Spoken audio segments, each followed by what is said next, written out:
একজন মেয়ের কি লক্ষণ থাকলে আমরা বুঝতে পারবো যে সে আসলে তার পিসিওএস আছে বলে আমরা ধারণা করতে পারি ব্যাপারটা?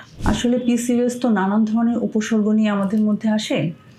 আমি শুরুতেই যেমন বললাম যে 15 থেকে 45 সাধারণত এই সময়টিতে পিসিওএস নানান ধরনের উপসর্গ নিয়ে উপস্থিত হয়।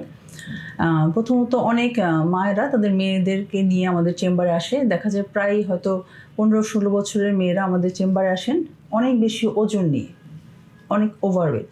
মায়েরা বলেন যে তাদের বাচ্চার ওজন খুব দ্রুত বেড়ে যাচ্ছে।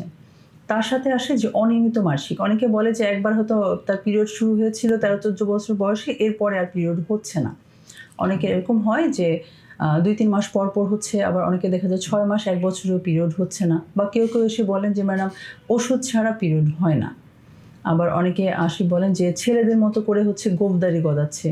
কারো ক্ষেত্রে দেখা যায় ঘাড় কালো হয়ে যাওয়া বা অতিরিক্ত লোম চলে আসা শরীরে, এমনকি ব্রণের সমস্যা।